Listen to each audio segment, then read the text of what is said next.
Brett McMurphy is with us now. He's a college football insider for the Action Network, and it's great to have him on today to talk some college football. Brett, Stephen Strom here. How's everything going? I'm sure you're fired up for the season to start. Yeah, good, Stephen. Yeah, especially after last year and limited attendance. I think this year's going to be fantastic. I'm really ecstatic and pumped up to get this thing going on Saturday. And so much of it is the crowd, right? Like, this is why we love college sports, and to get that crowd back, at least for right now, is awesome to look forward to. All right, I want to do some betting stuff. I want to do some top 25, some fresh faces. But since this is a Minnesota-based podcast, let's start in the Big Ten. And you're reporting on Scott Frost and Nebraska. Can you sort of give us a Sparks Notes version of what transpired last week and what it means for the program moving forward? Yeah, basically, I broke the news that Nebraska is being investigated by the NCAA, improper use of analysts and consultants. They also, during the pandemic, moved their weight workouts off campus so they wouldn't be detected by non-football officials. That's obviously a no-no. But, basically how severe these penalties will be, we'll have to find out. To be very honest, I don't think that it's that, the penalties will be that severe for Nebraska. But bigger picture, kind of what you alluded to is, look, you're Scott Frost. You're the first coach in 60 years with 3 consecutive losing seasons at Nebraska. In March, I broke the news that Frost and others at Nebraska tried to get out of playing Oklahoma this year. At Oklahoma, it's the 50th anniversary of the 1971 game of the century. Number 1 Nebraska, number 2 Oklahoma. So you add the OU debacle on that. Oh, by the way, you've got a new athletic director who played there, Trev Alberts, and now you've got the NCAA situation going on.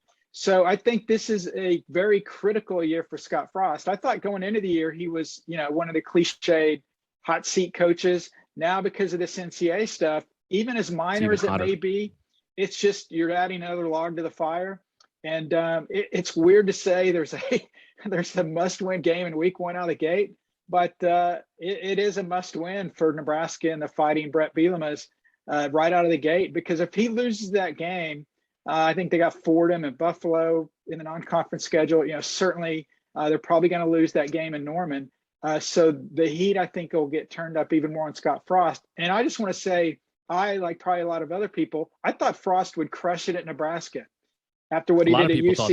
Yeah, yep. But for whatever reason, it just hasn't worked out. And so you add in, the NCAA stuff, trying to get out of the OU game, a new AD, 3 consecutive losing seasons. And Scott Frost, this is a critical season for the former Husker.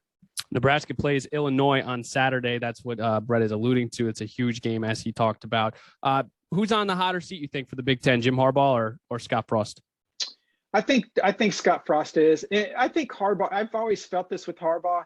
And I know, obviously, Michigan kind of showed their hand when they redid his contract. Right. It's heavy on incentives. The amount was reduced. I ultimately think if and when Harbaugh leaves Michigan, it will be his decision. I don't ever see Michigan firing Jim Harbaugh. I think it's more likely that Harbaugh will simply say, look, I want to go back to the NFL. I feel more at home there. It works out better for me. However they're going to spin it, I would be shocked if Ward Manuel walks out and says, we've dismissed Jim Harbaugh. Certainly, it's funny, if you do the blind resume test on Harbaugh, 3 10-win seasons, 1 9-win season. Forget it. Last year, I don't think should be held against anybody. No. You look at those numbers for any coach in the country and you'd be like, man, that guy's doing pretty well. You add in, winless against Ohio State. You can't get seal clubbed by your biggest rival every year. That's a no-no. So, it's a big year for Harbaugh, but I'd say, because of the immediacy of Frost and everything going on with the NCAA stuff and the OU debacle, I think there's actually more pressure on him. Bottom line is, no matter how many games Michigan wins, he's got to either beat Ohio State or at least be competitive. And I think if he can beat Ohio State, then if you think he needs to win 8 games, if he beats Ohio State, you can cut that number in half. Right. Just win 4 games because he would have knocked Ohio State out of the playoff.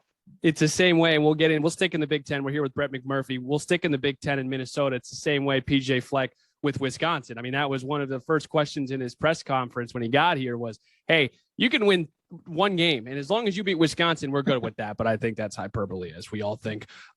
What do you think about the Gophers this year? It's a very interesting team. Last year, we sort of talked about it. You couldn't really take a ton from last year because it was so skewed. But this is a big year for PJ Fleck. 2 years ago, 11-2, beat Auburn in the Outback Bowl. They open up against Ohio State. They have their quarterback Tanner Morgan returning, Mohamed Ibrahim. They've got a decent amount of weapons, and their offensive line is strong. Where are you at with Minnesota right now?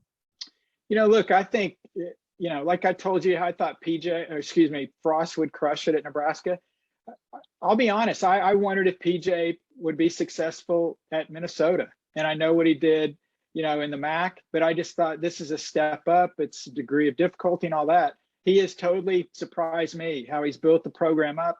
Like you mentioned, 2 years ago, double-digit wins. They defeat Arkansas in the Citrus Bowl. So very, very impressed with that. Last year, again, take that with a grain of salt. This year, I think I don't see them getting to double-digit wins. I did my bowl projections the other day. I was actually trying to look and see where I had them ending up. Once you get past the Citrus and Outback, it's a hodgepodge of bowls anyway. Yeah, I do have them bowl eligible.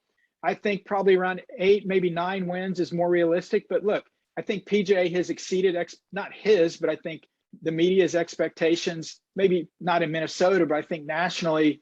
Yeah. Since he's got there, because look, I love PJ. I think he's a great coach. But I do think that the way he goes about things, the rah-rah, the different things, that it better than I do. Wrong.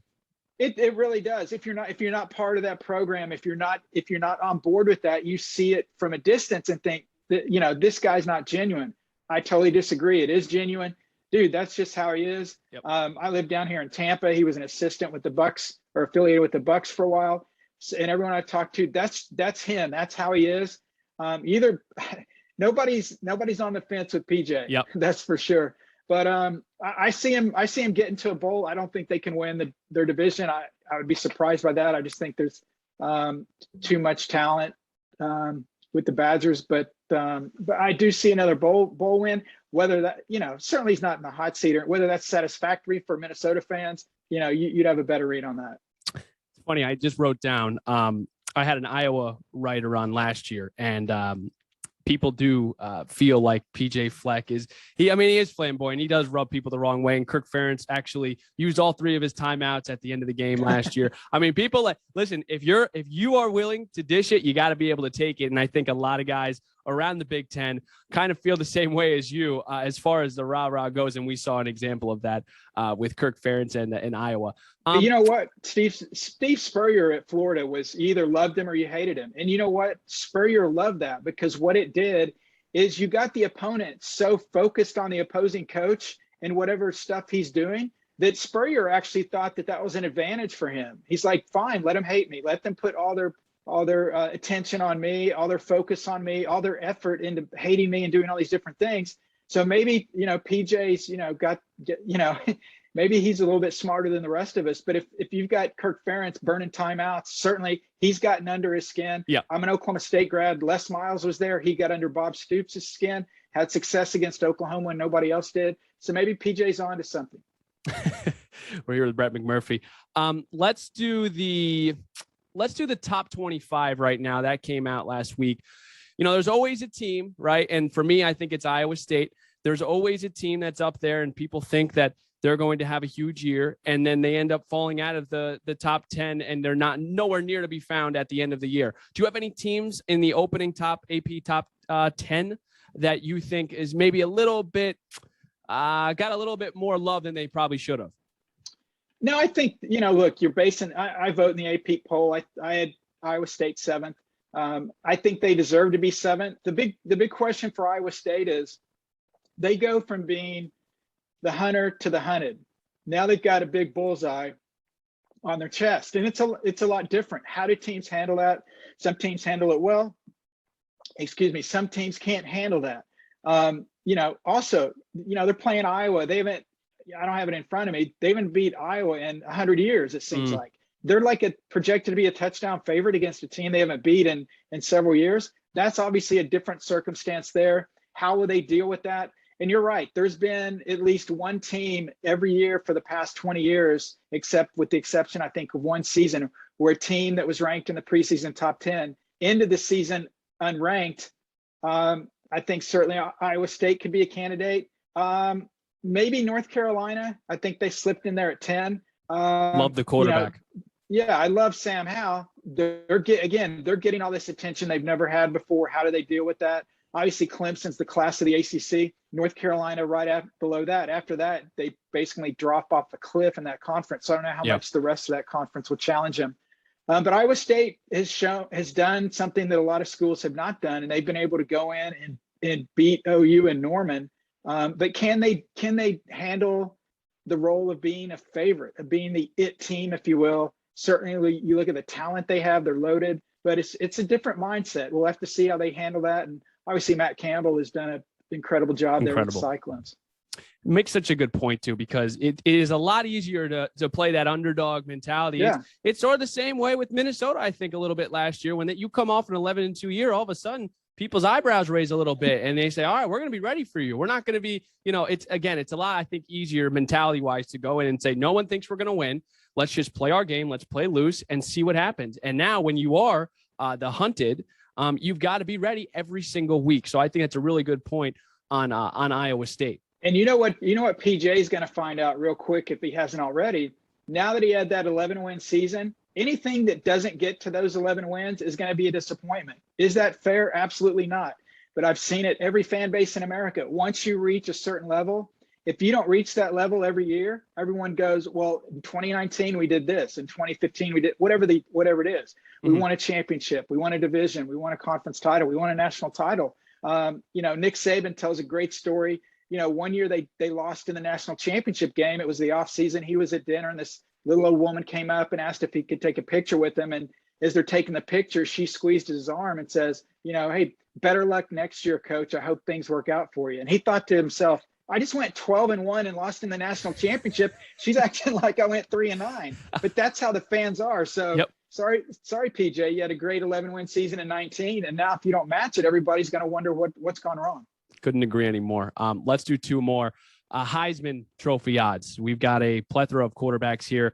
The leader, Spencer Rattler from Oklahoma, had a shaky start last year, really found himself. I mean, Lincoln Riley does an incredible job with his quarterbacks. It shows with Baker Mayfield, Kyler Murray, and Jalen Hurts as well. And now Spencer Rattler, you have, I'm not even going to try to say his last name, from Clemson, DJ, who's replacing Trevor Lawrence. You also have Bryce Young, who just made, and we'll get into the NIL, Bryce Young, who just made $1 million off revenue at Bama. Allegedly. And then JT Daniels from Georgia. I guess give me your best value out of these guys. So anyone that's putting money on the Heisman Trophy, just send it to me instead. Send it to my PayPal account. Because literally, I'm serious. This is what I would literally look at the Heisman odds and I would go like 15 deep, close my eyes and point a finger, and whoever I end up on, you've got as good a chance as anybody, because you look at the past winners. Devontae Smith, he wasn't even listed preseason, or he was 1,000-1. Joe Burrow, 500-1, whatever number he was. And I think now, I don't think this is necessarily fair, but I remember this back, if you remember when Matt Barkley played at USC. I don't know if he's still kicking around in the NFL or not, but I'd covered a lot of USC games back then. He opened the year as the Heisman favorite. I remember the first game against Hawaii, 3 for 350, 3 TDs, 1 interception. What did everyone talk about after that game? 350 yards passing, 3 touchdowns? No, they talked about the interception. Why did he throw that interception? What happened? What's wrong with him? Why is he the Heisman favorite? I think that's what happens nowadays, whether it's because of social media or other reasons. Yep. People look at who's number one and they want to break them down. They want to tear them down. So I think it's actually better to be lower in the pack and kind of come out of nowhere. That's what we saw with Devontae Smith. That's what we saw with Joe Burrow. Certainly you look at Lincoln Riley's history with quarterbacks on the Heisman Trophy.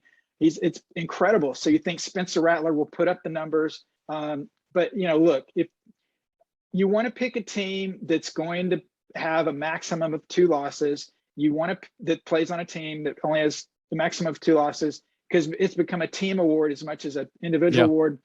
And you want a team that has a legitimate chance to get to a college football playoff.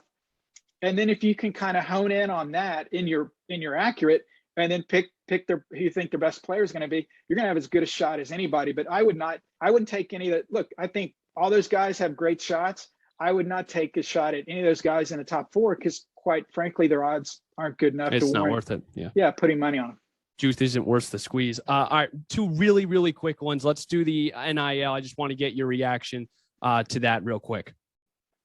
I think it's great. I think we don't know what we're getting into, so we're going to have to find out. You mentioned Bryce Young.